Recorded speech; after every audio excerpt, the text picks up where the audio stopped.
Hey everyone, Crystal here with Our Spring Farm and Country. So in our previous video, if you didn't see it already, I did a part one and was more of the novice bar.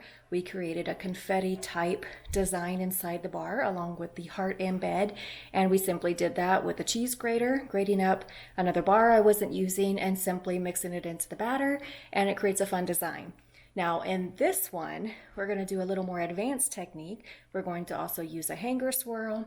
We're going to use a vegetable peeler, potato peeler, and actually peel a bar of soap so we can create some pretty roses on the top. So all in line with the Valentine theme, and I will show you exactly how I do that. So if you did miss part one and you want to go back and view it, I will put a link to it somewhere up here, and also I will link to it in one of the end cards, and you can find it in the description as well. So you could go back and view that, but if you already saw it, let's move on to number two and let's get a little more advanced today. So follow along.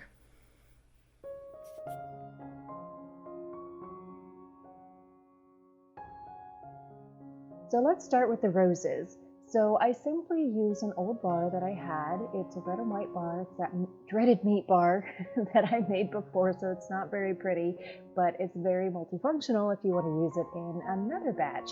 So I take my vegetable peeler and I'm just peeling lengthwise, and then I take a couple of those peels and I roll them inside each other. So you'll see my fingers, I'm just using one to roll up and then the other I roll around it. So you get a little bit of a 3D effect, and it looks like a little abstract rose that can go on top of the bar. So it's pretty simple to make. Actually, it's very simple to make, and you can even make them ahead of time. If you've got old bars, you want to grate them up, or you want to make flowers, roses out of them, you can do that, and then you can set them aside wherever. In fact, I already had a few made from a bar I did a couple months ago, and I just had lying up on a shelf. Because the nice thing with soap, it's like wine. The longer it sits and cures, the better it is. So you can have soap from years ago if you've got it lying around. I don't, of course, but you could, and it's still usable. Now, the best thing though, if you're using these to form into roses, is your bar can't be that old, because the longer it cures, the harder the bar gets, and then of course it's not going to want to form a rose. It's going to want to break into pieces. So keep that in mind. This bar is, let's see, I think I made it in early December. So it's just a couple months old. So it worked perfectly. Now, if you had one that was up there for several months to a year, it may be way too cured and dry to do this with, though it would still be perfect for grating up to put into bars to make confetti bars, etc. But anyway, I'm going on and on, but this is how I make my roses.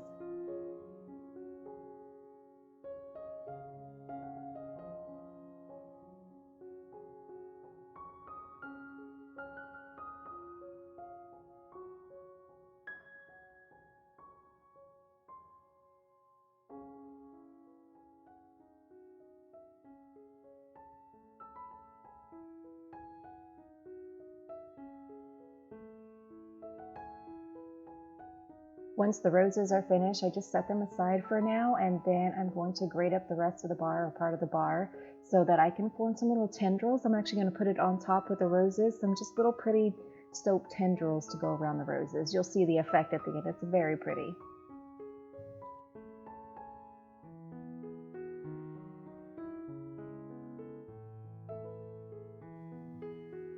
Now I want each and every bar to have a rose on it. So in order to do that, I'm just using my measuring tape, and I'm measuring out 1-inch segments, because that's what I cut my bars into, is 1-inch widths. So I'm marking that so that at the very end, well, and as I put the hearts embeds in as well, I'm able to determine exactly where the hearts are going to go, and they're going to show on the outside of the bar, and then also where the roses are going to go on top. Lost my thought there for a second. So these markings are going to be very helpful at the end. And you don't need them if you're good with eyeballing, but it just takes a second. So mark it up.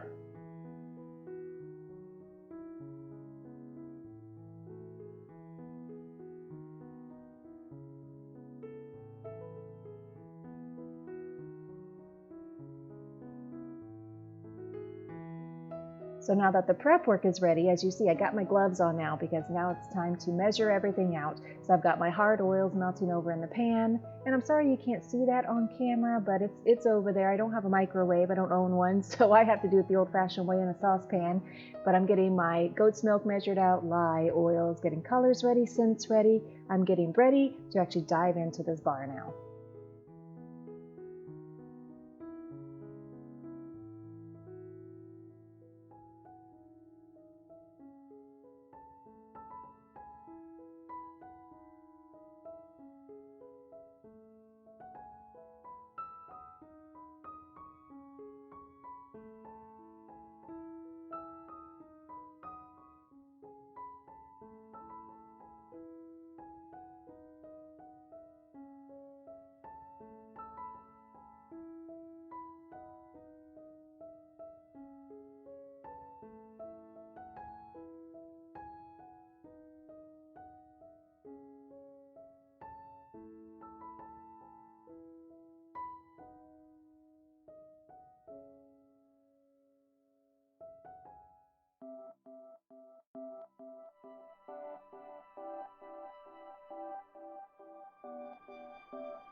I did stick blend this batter a little longer because I needed it to reach a little more than just trace, just a little past trace. It's kind of like a runny pudding consistency, so it's not thin and watery, but it's not too thick to work with because I've got to pour this in. We've got to do a hanger swirl in there, but then I've got to get those heart embeds in there as well, and I need them to be able to kind of float, where they're not just going to sink right to the bottom. The batter's going to kind of hold it into place. It has to be a little thick for that, but I can't get it too thick or else I'm not going to be able to finish this bar and get everything I want done to it in time. So it's a fine balance there, and you kind of learn it as you go, but it's just a little bit of a runny pudding consistency. So not thin, but not too thick.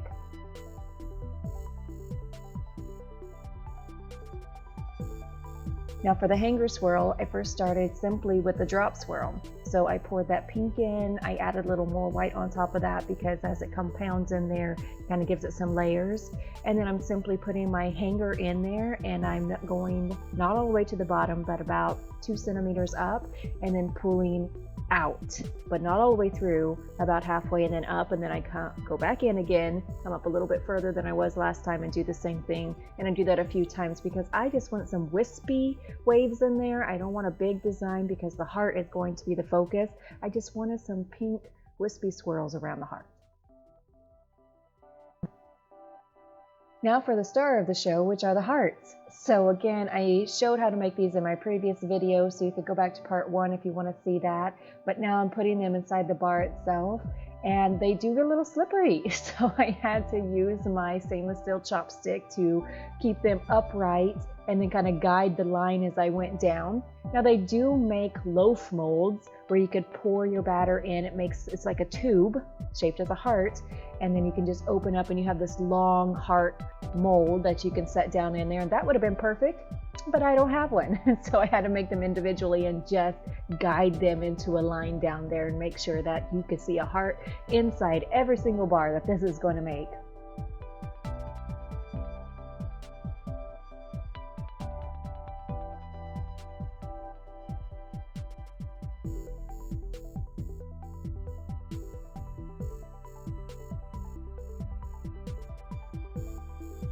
Okay, hearts are in, and now I'm just going to cover it with the rest of the white batter. As you see, it's getting very thick, so it's time to wrap this up. When it gets to this stage, you want to move them just a little bit faster.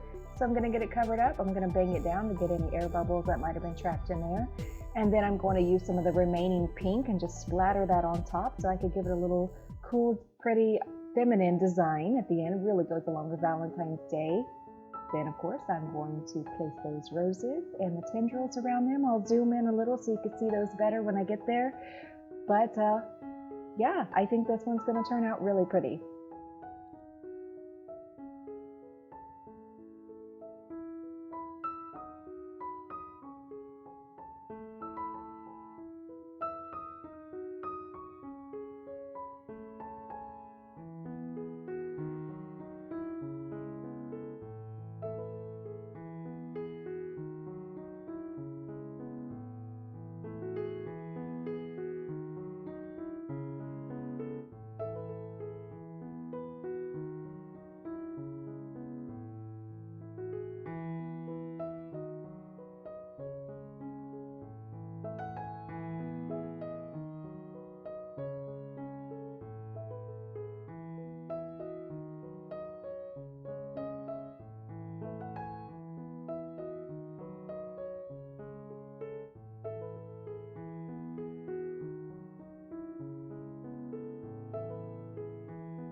Here is a close-up of the bar so you can see those lines on there really did help guide where to put the roses at, so I know when I cut it the next day that every single bar is going to have one of those roses on top. The pink swirls just kind of gives it a pretty texture on there. And all in all, it came out really well so far. I can't wait to see the cut on it. And of course, we'll fast forward 24 hours so you can see that too.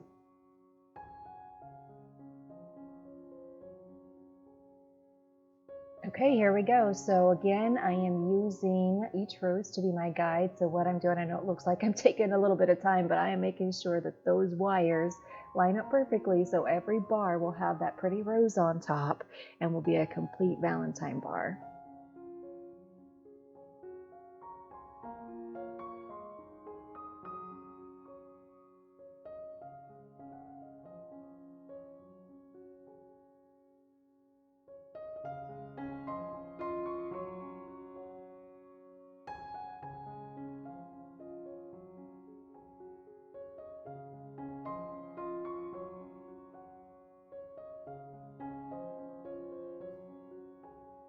And there it is. So as you can see, that heart is the star of the show, that bright red.